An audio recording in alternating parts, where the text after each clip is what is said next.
Sebelum menonton video ini, tombol subscribe dan tombol notifikasinya, mengetahui video-video terbaru di Mari akun kita ini. mulai pembelajaran kita pagi hari ini. Kita lanjutkan pembelajaran tematik, yaitu di tema 7, subtema 3, pembelajaran 5. Sebelum menonton video ini, tombol subscribe dan tombol notifikasinya, mengetahui video-video terbaru di akun ini. Terima kasih. Mari kita mulai dengan baca basmalah bersama-sama. Bismillahirrahmanirrahim. Untuk teman-teman kita yang lagi sakit, mudah-mudahan segera sehat. Untuk yang tidak bisa hadir, semoga tetap bisa beraktivitas, bisa belajar dari rumah. Untuk yang sudah hadir, terima kasih atas waktunya kalian mau hadir di kesempatan kali ini. Mudah-mudahan kita mendapat manfaat dari apa yang kita lakukan pada pagi hari ini. Oke, langsung saja kita menuju ke materi kita, yaitu tematik.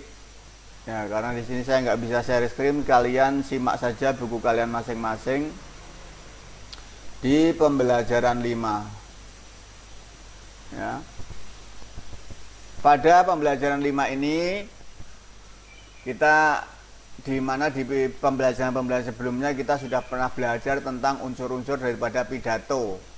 Ada isi pidato, ada macam-macam atau jenis-jenis pidato dan lain sebagainya. Ya, kamu juga sudah pernah bikin naskah pidato, ya kan? Naskah pidato baik itu yang persuasif dengan tema apa yang kamu bebas. Ya. Nah, oleh karena itu pada pembelajaran kali ini kita akan coba untuk membaca daripada naskah pidato. Nah, naskah pidato persuasif, maka kita akan melihat bagaimana kalian membaca pidato itu, penampilan kalian, bagaimana bahasanya, bagaimana intonasinya, bagaimana artikulasinya. Ya. Ada beberapa teknik yang perlu dilakukan oleh para pembicara agar pendengar, orang yang mengikuti, melihat, mendengarkan pidato tersebut memiliki minat dan perhatian untuk menyimak apa yang disampaikan. Seperti mengemukakan tentang fakta secara jelas, kemudian menggunakan bahasa Indonesia yang baik dan benar, kemudian berbicara secara wajar dan terbuka, menggunakan mimik dan gerak-gerik secara wajar, dan menyajikan materi dengan lafal dan intonasi yang tepat. Nah, itu adalah hal-hal yang bisa menarik pendengar atau siapa yang kita ajak bicara. Berikutnya, ayo berkreasi. Setiap orang memiliki kelebihan. Misalnya ada di antara kalian yang memiliki kelebihan berbicara di depan umum. Banyak kan anak-anak yang suka yang sudah berani berbicara, berpidato di depan umum. Tapi ada juga anak-anak yang minder, nggak berani kalau disuruh maju ke depan kelas. Nah, itu seperti itu biasa terjadi dan banyak yang kita lihat contohnya. Kemudian karena orang kan memiliki kelebihan masing-masing ya. Nah, kalau disuruh pidato dia minder, tapi kalau dia disuruh olahraga, disuruh tampil main bola, lincah. Kalau dia disuruh tampil misalnya tenis meja, lincah. Nah, itu mereka memiliki kelebihan sendiri-sendiri. Ada yang dia lebih percaya diri kalau disuruh misalnya menari, berakrobatik, pentas. Nah, itu contoh-contoh daripada kelebihan-kelebihan satu sama lainnya berbeda-beda. Nah, dari pembelajaran yang sudah kemarin juga kalian belajar tentang beberapa contoh patung. Ada kegunaan patung atau macam-macam jenis patung, ya.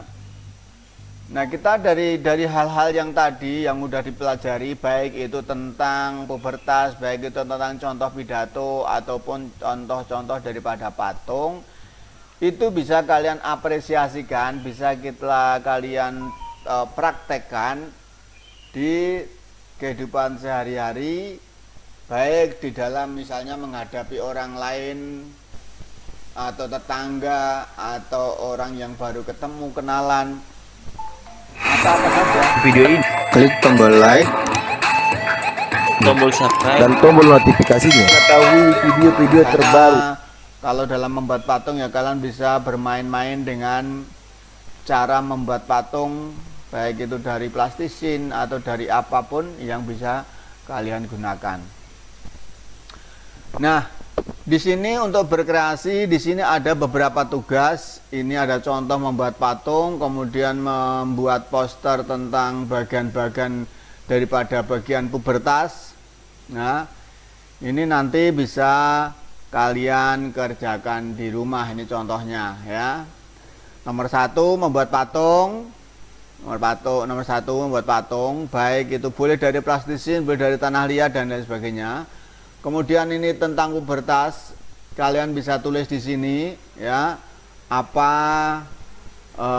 yang harus dituliskan, apa yang harus dipersiapkan dalam menghadapi pubertas. Di sini perubahan emosional, ciri-ciri sekunder dan seterusnya. Ya, itu tugas kalian, bisa dilakukan nanti. Nah, berarti pembelajaran 5 hanya sesingkat itu ya. Mudah-mudahan nanti bisa dikerjakan di rumah masing-masing. Kalau sudah dikerjakan, silahkan difotokan, dikirimkan ke saya sebagai penilaian. Untuk yang hari ini tidak hadir, mungkin ya nanti dikasih tahu, nggak apa-apa, boleh disuruh ada tugasnya apa, tugasnya ini. Oke, kita lanjut ke pembelajaran 6. Kemarin kalian telah menyampaikan pidato tentang sekolah yang bebas kekerasan. Apakah yang kamu merasa percaya diri di saat tampil? Apakah kamu sudah cukup puas dengan penampilanmu saat menyampaikan pidato?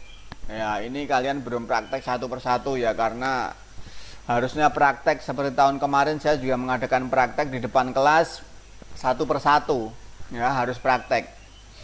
Untuk pidato ini semuanya harus bisa. Kalau di kelas 5 itu bermain peran ya, bermain peran itu juga harus bisa di dalam memerankan suatu percakapan. Nah, kalau ini kan pidato. Oke. Karena tidak bisa dipraktekkan di depan kelas, maka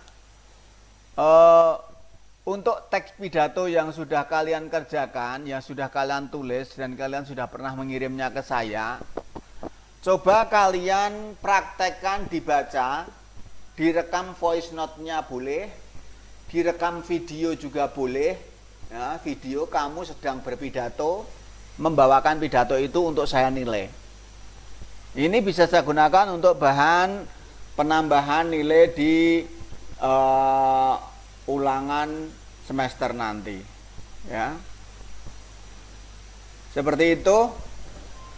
Jadi nanti akan kita bisa nilai bagaimana suara, intonasinya, kualitasnya, penggunaan kata-katanya, intonasinya, artikulasinya dan sebagainya ya. Itu jadi tugasnya ada 3. Tadi bikin patung, yang kedua tentang pubertas tadi, yang ketiga adalah pidato. Boleh voice note, boleh video, silahkan dipilih sendiri. Kalau sudah, kirimkan ke saya.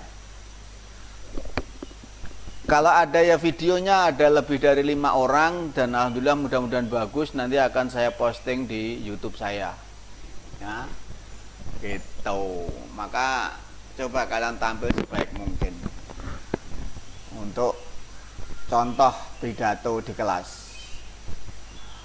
Demikian, kita lanjut dengan materi berikutnya. Beberapa penerapan contoh. Demikian yang saya sampaikan. Sekian, semoga bermanfaat dan terima kasih atas perhatiannya. Jangan lupa untuk subscribe, like, dan share dari ekobudaya.com. Assalamualaikum warahmatullahi wabarakatuh.